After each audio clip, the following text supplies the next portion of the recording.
Hola familia, buenos días, bienvenido a una reunión más virtual en la que estamos continuando con el estudio de la carta del apóstol Pablo a los Gálatas. 31 de enero, ya estamos concluyendo hoy el primer mes del año. Le damos gracias a Dios por todas y cada una de las bendiciones que ha derramado sobre nuestras vidas. Te invito a que ahí donde estás, inclinemos nuestro rostro, oremos y pongamos este tiempo en manos del Señor. Padre, te damos muchas gracias. Gracias por cada una de tus bendiciones. Gracias por permitirnos llegar un día más.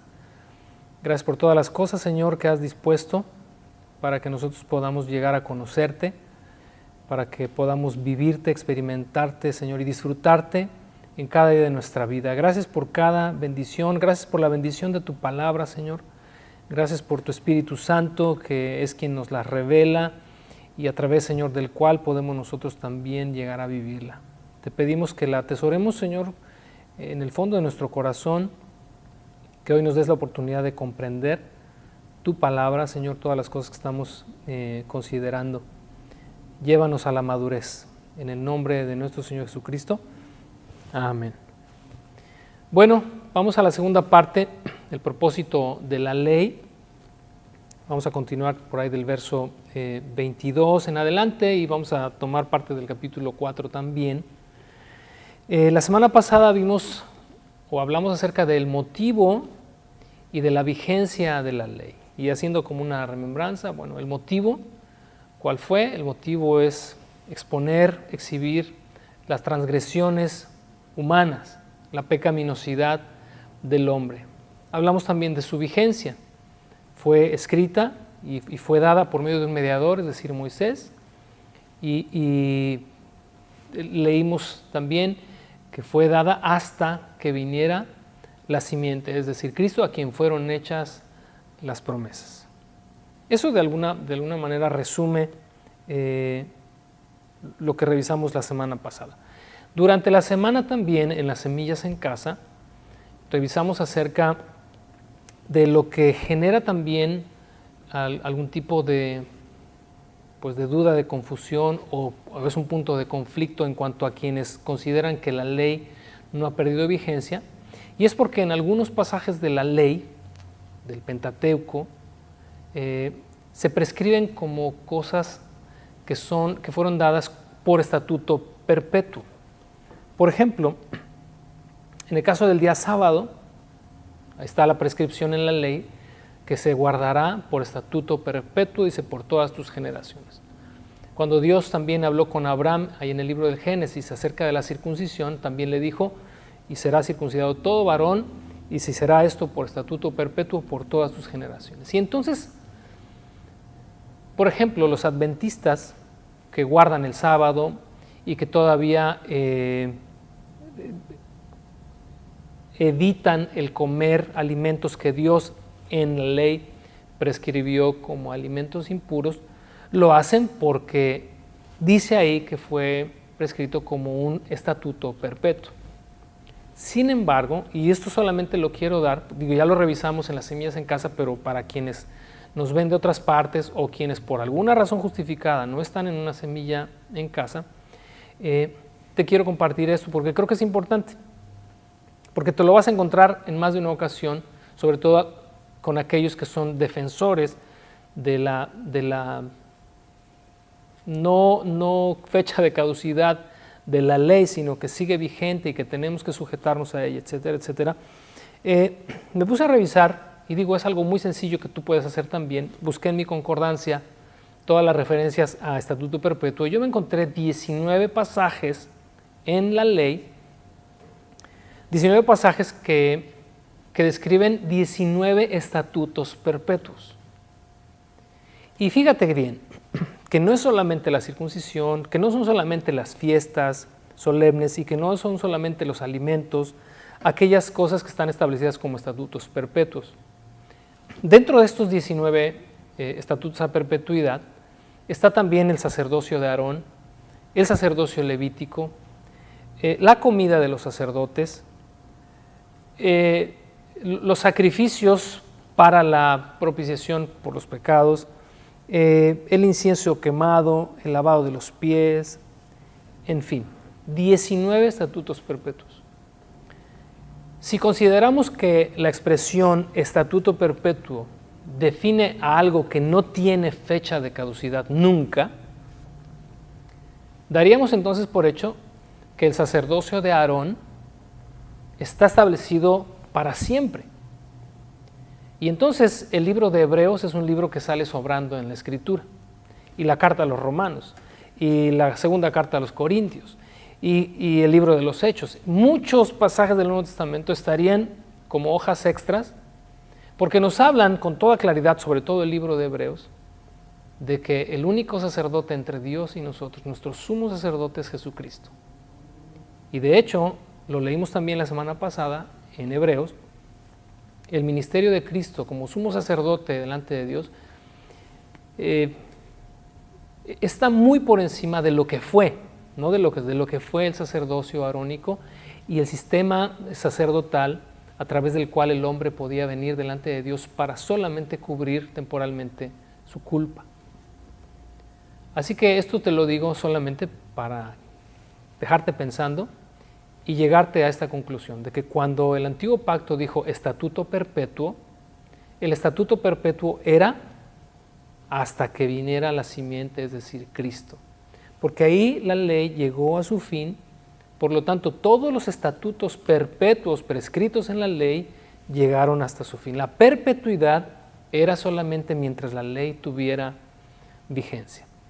Si quieres conocer cuáles son estos 19 estatutos perpetuos, bueno, te invito a que busques con alguien de la congregación la hoja de la lección de Semillas en Casa de esta semana pasada, y ahí vas a encontrar toda esta información a detalle, que creo que sería muy importante tuvieras por ahí a la mano.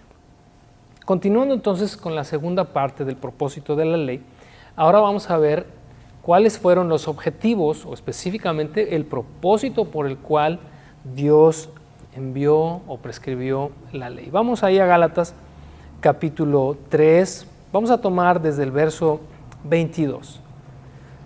Y dice: mas la Escritura lo encerró todo bajo pecado, para que la promesa que es por la fe en Jesucristo fuera dada a los creyentes.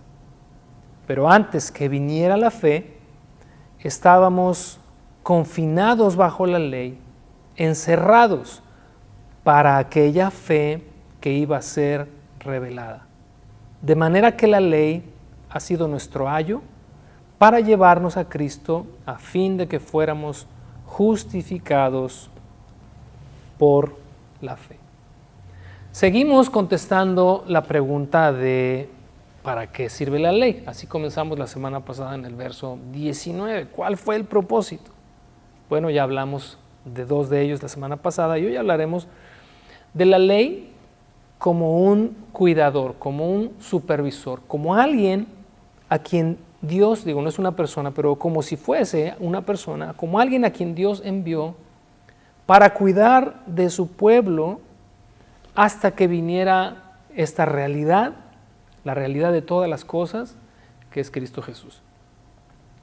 Romanos capítulo 11, si me acompañas allá, en el verso 32. Quiero leerte lo siguiente.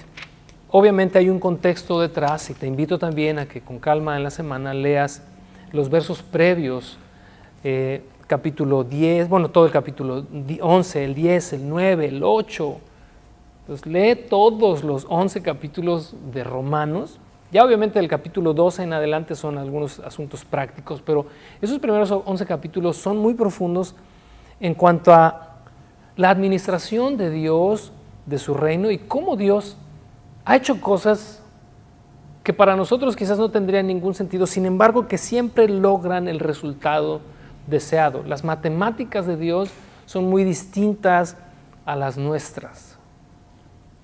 Y un ejemplo de ello es cuando Jesús viene al mundo, da su vida por nosotros, y ahora después de resucitar es momento de que este mensaje viaje por todo el globo terráqueo. No había medios de comunicación como los hay ahora. Eligió a 12 personajes muy particulares, muy singulares, cada uno de ellos, con características que quizás tú y yo no habríamos considerado dignas de valor, porque ¿cómo íbamos a transformar el mundo y cómo íbamos a llevar este mensaje a todos los confines de la tierra con 12 personas? Tú y yo lo habríamos hecho muy diferente, muy diferente. Sin embargo, Él lo hizo así. Y mira, henos aquí, 2000 años después, el mensaje ha llegado a todos los rincones de la tierra. Las matemáticas de Dios son muy distintas.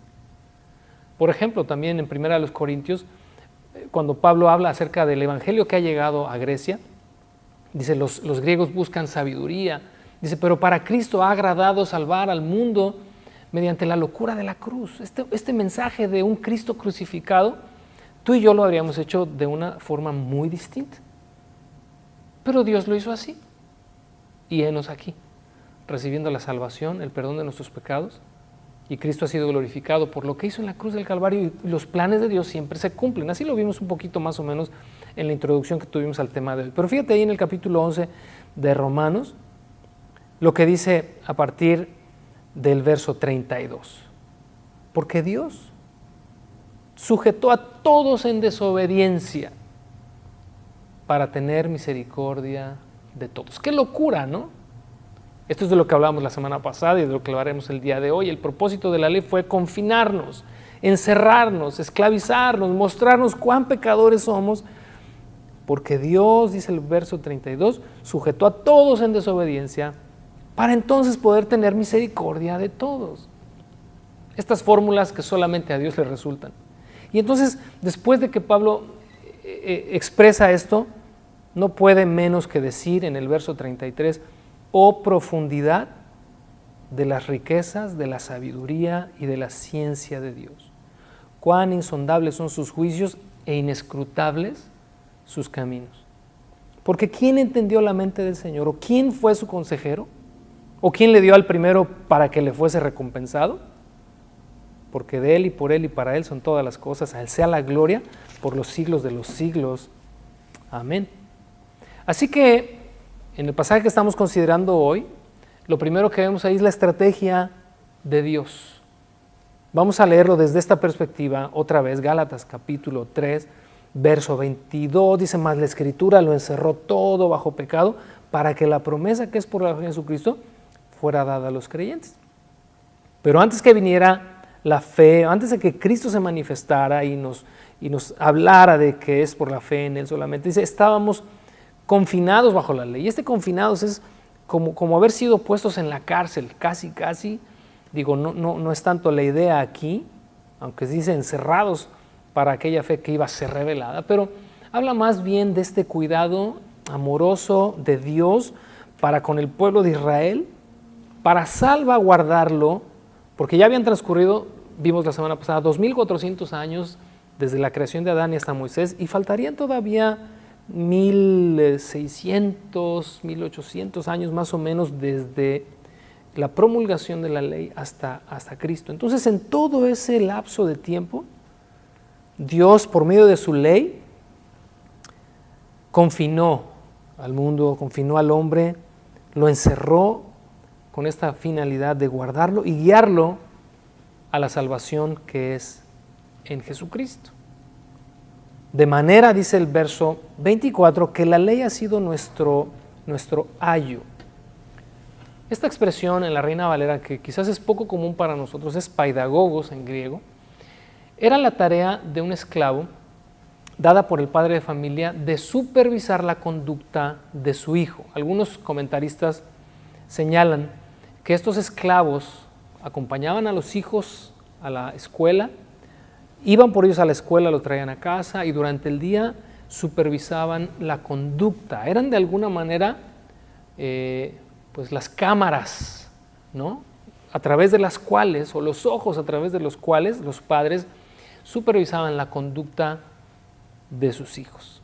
Esta es más o menos la idea que el apóstol Pablo trata de transmitirnos cuando dice que esta fue la función de la ley, esta fue la estrategia de Dios. Repito, tú y yo lo habríamos hecho de una forma muy distinta. Lo más seguro es que habríamos dicho, pero ¿para qué esperar tanto tiempo? Que Cristo se revele y punto. Todavía no llegaba el tiempo, como veremos más adelante, más cuando vino el cumplimiento del tiempo. Y mientras ese tiempo se cumplía, y por causa, como vimos la semana pasada, de las transgresiones del hombre y de que el hombre no entendía y no sabía que era pecador, entonces Dios envía su ley que nos revela, número uno, la pecaminosidad del hombre, pero también nos expresa el carácter santo de Dios.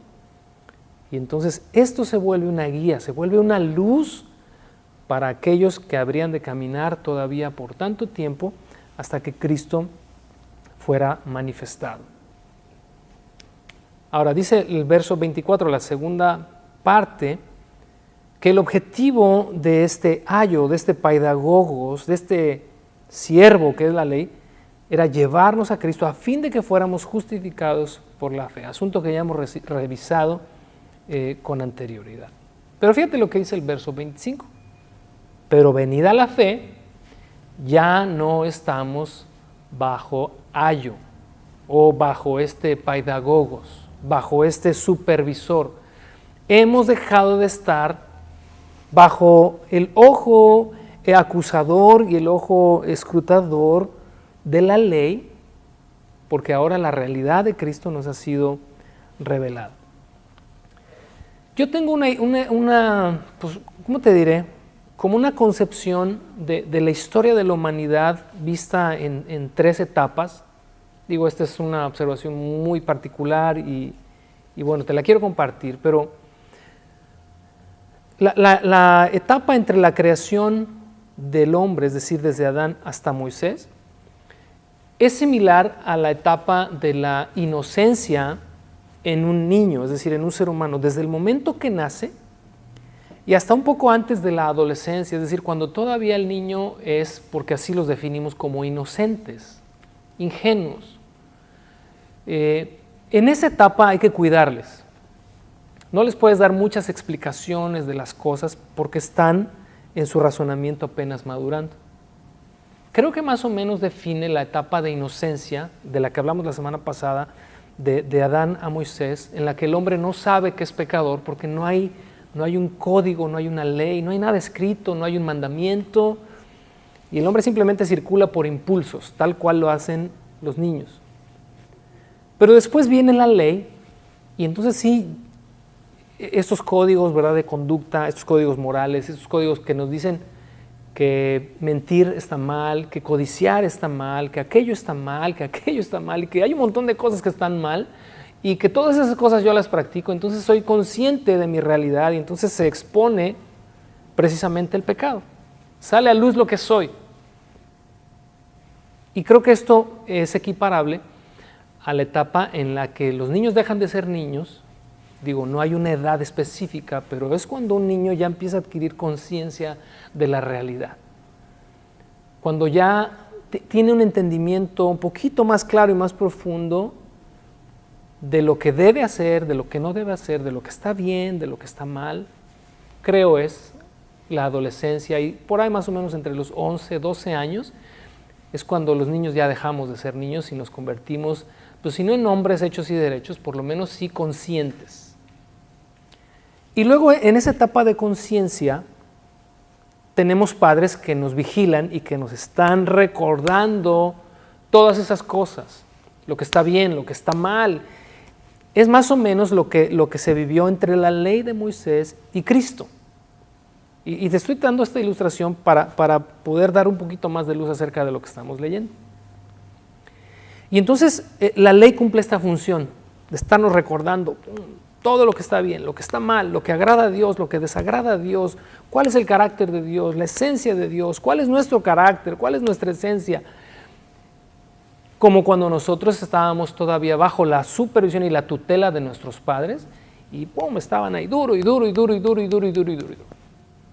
Y después, pues ya sea que nos casamos o que, digo, no todos seguimos el mismo rumbo, pero algunos no se casan, pero sí salen ya de casa, de papá, de mamá, ya quizás porque estudiaron su carrera, trabajan en otra parte, siguen solteros, pero ya son independientes. Ya son responsables de sí mismos. Ya no tienen a papá y a mamá que les está diciendo lo que es bueno, lo que es malo. Ya todo eso ya lo tienen escrito en la mente y en el corazón, y ahora tienen que desarrollar esta responsabilidad personal de hacerse cargo de sí mismos. Creo que esto es equiparable cuando Cristo vino al mundo y dejamos de estar bajo la tutela de la ley, y dice la Escritura que fuimos llamados ya a la libertad. A la ley se le asocia siempre con esclavitud. Lo acabamos de leer, la ley fue nuestro ayo, nos encerró, nos confinó hasta que viniera Cristo. Y Cristo dice que nos vino a dar libertad. Lo leímos también la semana pasada, ¿no? Donde está el Espíritu de Dios, ahí hay libertad. ¿Libertad de qué? ¿Qué significa la libertad? No solamente la libertad en cuanto al pecado, sino que también define la libertad en cuanto a que ya somos conscientes de quién es Dios. Por eso, cuando leímos la semana pasada Hebreos, si no me equivoco, dice: este es el pacto que haré con ellos, escribiré mi ley en sus mentes y en sus corazones. Hace unos meses alguien me decía: ¿cómo es posible que la ley tuvo fecha de caducidad? No puede ser eso, porque la ley nos expresa el carácter de Dios. Y bueno, yo te decía la semana pasada que efectivamente la ley nos expresa el carácter de Dios, pero no porque la ley haya prescrito significa que el carácter de Dios cambia. El carácter de Dios es antes de la ley y es después de la ley, así como la pecaminosidad del hombre es antes de la ley y es después de la ley. Simplemente que ahora la ley obviamente es para nosotros una luz, pero en el Nuevo Testamento, en lo que el Espíritu nos revela a través de su ministerio de libertad y su ministerio glorioso de gracia, de perdón, su ministerio de fe, creo que no hay algo en el Nuevo Testamento que no nos hable acerca del carácter de Dios, de lo que Dios espera de ti, lo que Dios espera de mí, pero con total y absoluta libertad. Por eso en la Escritura, en Romanos, Pablo entiende bien este concepto de libertad y dice: nada más no usen la libertad como pretexto para el libertinaje, porque ya se nos considera adultos, ya no estamos bajo ayo, ya no estamos bajo la tutela de papá, de mamá, en esta analogía. Por ejemplo, yo tengo 25 años de casado y ya desde hace 25 años no estoy bajo la tutela de mis padres. Pero lo que mis padres me enseñaron, las correcciones que me dieron, aquellas instrucciones que trajeron a mi vida, pues me siguen hasta el día de hoy y me seguirán hasta el día que yo muera. Así como en la tutela que yo ejerzo sobre mis hijos, que a veces es muy molesta para ellos porque estamos ahí, mamá y yo, siempre sobre ellos. Pero el día que ellos se casen y ellos sean independientes, también vivirán su propia realidad, serán responsables de sí mismos y todo aquello que aprendieron, o mal aprendieron, o bien aprendieron en casa, les va a seguir el resto de su vida. Vamos a regresar a Gálatas 3 y quiero que observemos en esta analogía el propósito de la ley. Leímos pues en el verso 25: pero venida la fe, ya no estamos bajo la tutela de la ley. ¿Por qué? Dice: porque todos son hijos de Dios por la fe en Cristo Jesús. Y una de las cosas, uno de los objetivos, fíjate, de la ley, por eso digo que en las matemáticas de Dios son muy distintas. Uno pensaría que el hecho de que Dios nos mostrara cuán pecadores somos habría echado a perder todo su plan. Sin embargo, no. Porque precisamente al hacernos, como leímos ahí en Romanos, ¿no? Romanos 11, Dios sujetó a todos en desobediencia para tener misericordia de todos. Es esta misma idea de Dios nos sujetó a la ley y nos esclavizó para entonces poder llevarnos ya no a ser solamente su creación, sino ser sus hijos. Cuando Jesús vino a revelarnos el corazón de Dios como el corazón de un padre, para sus interlocutores esto eran palabras muy duras. Y cuando él mismo dijo: es que yo soy hijo de Dios, ellos decían: este es un blasfemo, ¿no? Pero esa es parte de los propósitos que Dios buscaba al introducir la ley en el mundo, llevarnos a la fe en Cristo para que a través de Cristo podamos ser llamados hijos de Dios. En Juan capítulo 1, verso 11 al 13, hablando de esto, dijo Jesús: a lo suyo vino, y los suyos no le recibieron, mas a todos los que le recibieron, a los que creen en su nombre, les dio potestad de ser hechos hijos de Dios, los cuales no son engendrados de carne y sangre, ni de voluntad de varón, sino de Dios. Uno de los privilegios más grandes que tú y yo tenemos el día de hoy por causa de la fe en Cristo, es que en Cristo somos hechos hijos de Dios. Dice el verso siguiente, el verso 27, porque todos los que han sido bautizados en Cristo, de Cristo están revestidos. Ser revestidos o ser puesta esta nueva ropa de Cristo sobre nosotros, habla de esta nueva naturaleza, habla de esta nueva dimensión a la cual Dios nos introduce, y en esta nueva relación o en esta correcta relación que podemos tener con Dios a través de Jesús, dice el verso 28, que todos estamos en igualdad de condiciones delante de Él.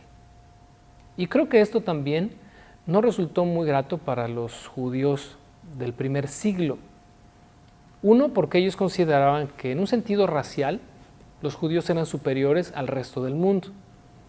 Otro, porque en base a su estatus social había unos más importantes que otros, es decir, en este caso los esclavos, que no tenían derecho alguno, no eran igual que el resto de la sociedad.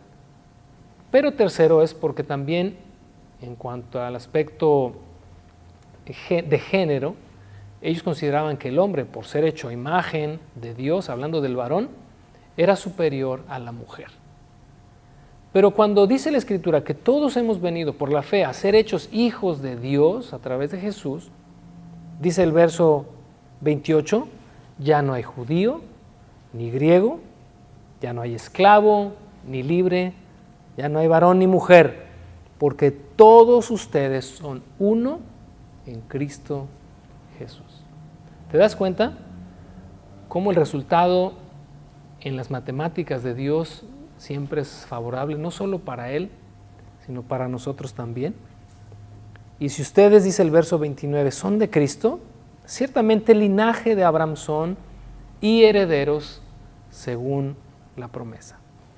Y acerca de la herencia, es interesante cómo el apóstol Pablo en su carta a los Efesios, allá en el capítulo 1, dice, ruego a Dios que el entendimiento les sea abierto para que puedan comprender, dice, ¿cuál es su gloriosa herencia en los santos? Son otras cosas por las cuales él ora por un entendimiento para entender también cuál es la supereminente grandeza de Dios para con nosotros, etcétera. Pero específicamente hablando de esto de la herencia, Pablo ora ahí en Efesios 1, 18 y dice que los ojos les sean abiertos para que puedan comprender cuál es la gloriosa riqueza que tienen como herencia en Dios.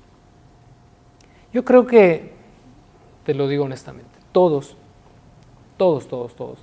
necesitamos que el entendimiento espiritual nos sea abierto para poder comprender que las implicaciones de ser hechos hijos de Dios, hasta dónde llegan las implicaciones de que Dios nos adopte como sus hijos.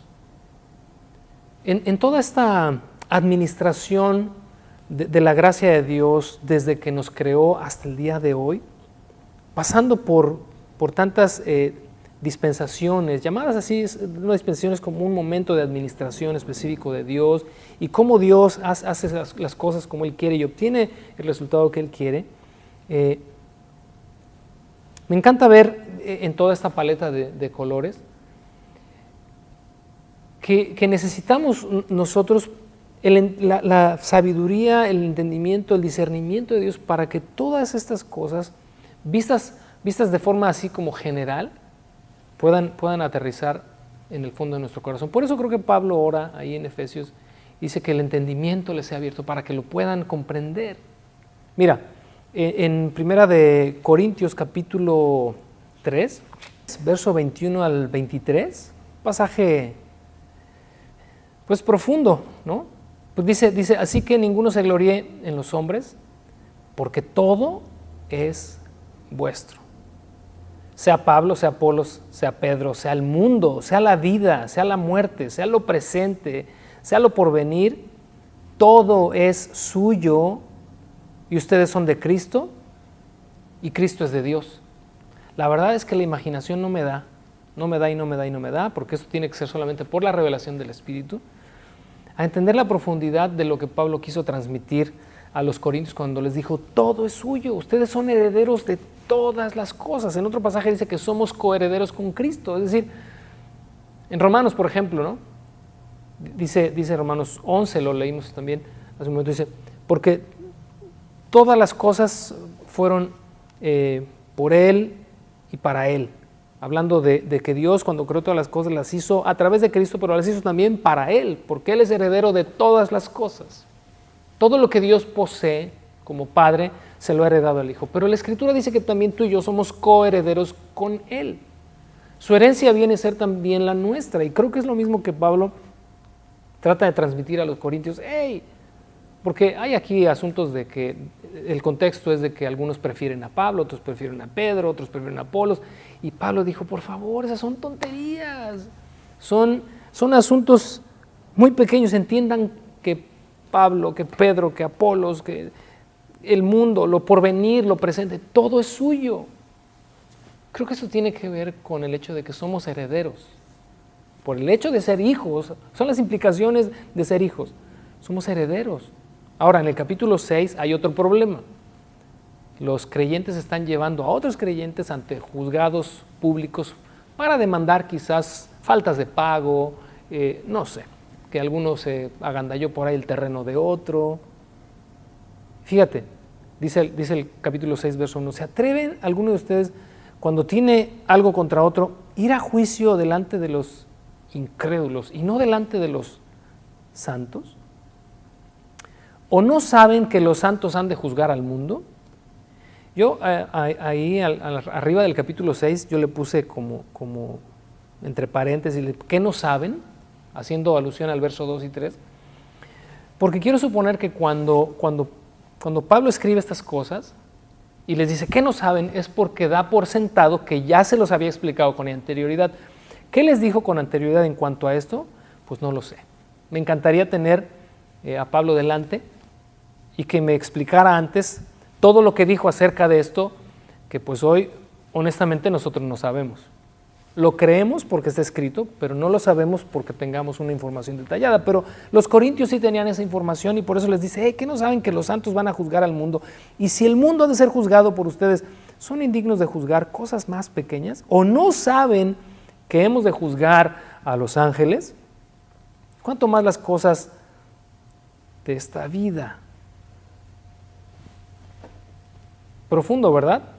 Bueno, pues no me pidas una explicación a todo esto, pues porque no la tengo. Pero sí creo, y regresando allá a Gálatas 3, en el verso 29, que si somos de Cristo, ciertamente somos linaje de Abraham y somos herederos conforme a la promesa que recibió Abraham, nuestro padre. Ahora, volviendo atrás al sistema, y con esto vamos a concluir, a este sistema de ley que confinó al hombre y en el propósito de la ley, dice el verso 1, Pablo como que vuelve otra vez a reafirmar, no ha perdido el hilo de lo que quiere decir, y espero yo tampoco haberlo perdido en cuanto a el propósito por el cual Dios envió o prescribió su ley.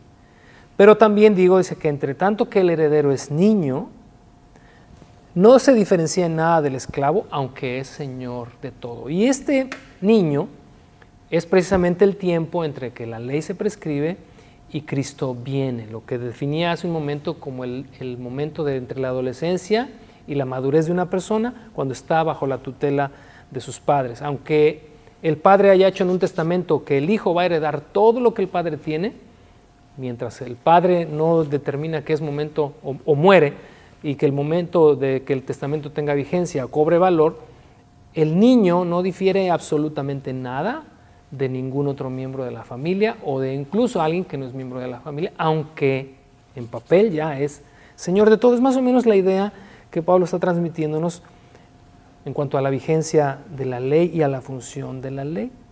Dice, sino que está bajo tutores y mayordomos hasta el tiempo señalado por el Padre, así también nosotros. Por eso es una analogía. Cuando éramos niños, estábamos en esclavitud bajo los rudimentos del mundo. Esta expresión, los rudimentos del mundo, obviamente ha dado lugar a cientos de interpretaciones, pero pudiéramos definirlo, los rudimentos del mundo, como las cosas básicas. Para los judíos sería la ley. Para los judíos, los rudimentos del mundo sería la ley.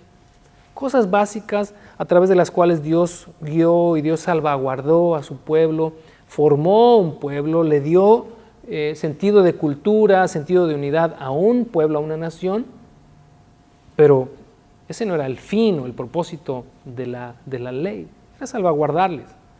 Pero también estos rudimentos del mundo pueden ser para el gentil aquellas cosas básicas o esenciales de la vida en cuanto a las cosas espirituales que el hombre no entendía absolutamente nada. Pero cuando vino el cumplimiento del tiempo, dice el verso 4, Dios envió a su Hijo, nacido de mujer y nacido bajo la ley. La encarnación de Cristo, el milagro de la encarnación. Pero también dice nacido bajo la ley, porque Cristo nació en un hogar judío y Cristo mismo se sometió y se sujetó a la ley de Dios. Y también de ahí el conflicto de muchos de que si Cristo cumplió la ley, pues entonces nosotros, si queremos ser como Cristo, tenemos que cumplir la ley también.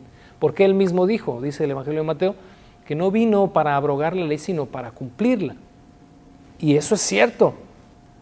Jesús nació bajo la ley, obedeció la ley a la perfección, nunca pecó. Es el único ser humano sobre la tierra que se apegó a cada una de las demandas justas de la ley de Dios para cumplirlas a cabalidad.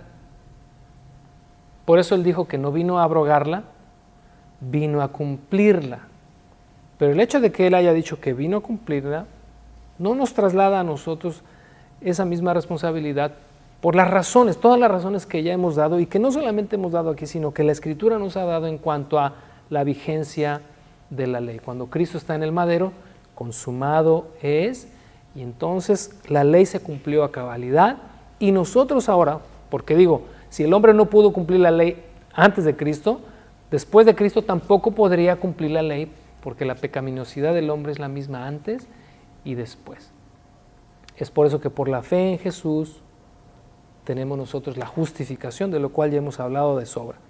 Y dice que vino para que redimiera, y redimir es un término que define la compra de un esclavo en el mercado, digo en aquel tiempo, redimir a los que estaban bajo la ley con la finalidad, escucha bien, con la finalidad de que recibiéramos la adopción de hijos. Y por cuanto sois hijos, Dios envió a sus corazones el Espíritu de su Hijo, el cual clama, Abba Padre.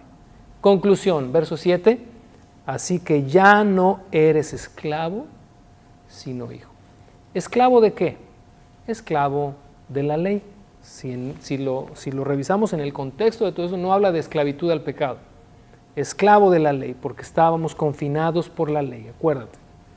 Ahora ya no somos esclavos, sino hijos. Y si somos hijos, pues también somos herederos de Dios por medio de Cristo. Que Dios nos dé entendimiento para comprender toda esta palabra. Te animo una vez más, inclúyete en un grupo en casa, ponte en contacto con el pastor Rubén de la Rosa, con algún facilitador, con algún hermano de la congregación que ya esté participando. Te animo, es de gran bendición cada semana revisar la Escritura y profundizar un poquito más en ella. Dios te bendiga, nos vemos la próxima semana, un abrazo. Nos gustaría invitarte a revisar algunos puntos que se mostraron durante la reunión. Participa en la siguiente trivia y reafirma así tus conocimientos. La estrategia de Dios para guiar al hombre a la fe en Jesús fue confinarlo y encerrarlo bajo la supervisión de la ley.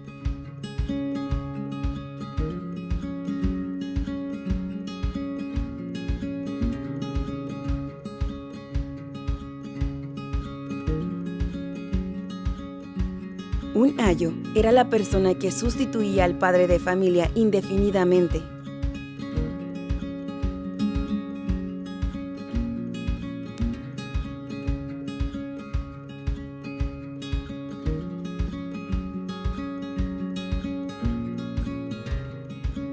La ley tuvo como función principal llevar al hombre a Cristo. Una vez cumplida su misión, esta quedó en desuso.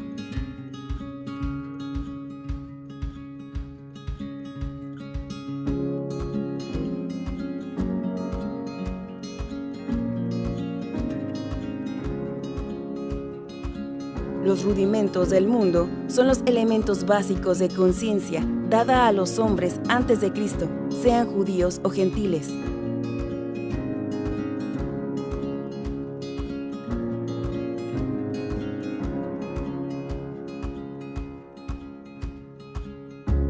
Que Jesús nació bajo la ley significa que todos los que somos discípulos suyos estamos también llamados a sujetarnos a ella de la misma manera.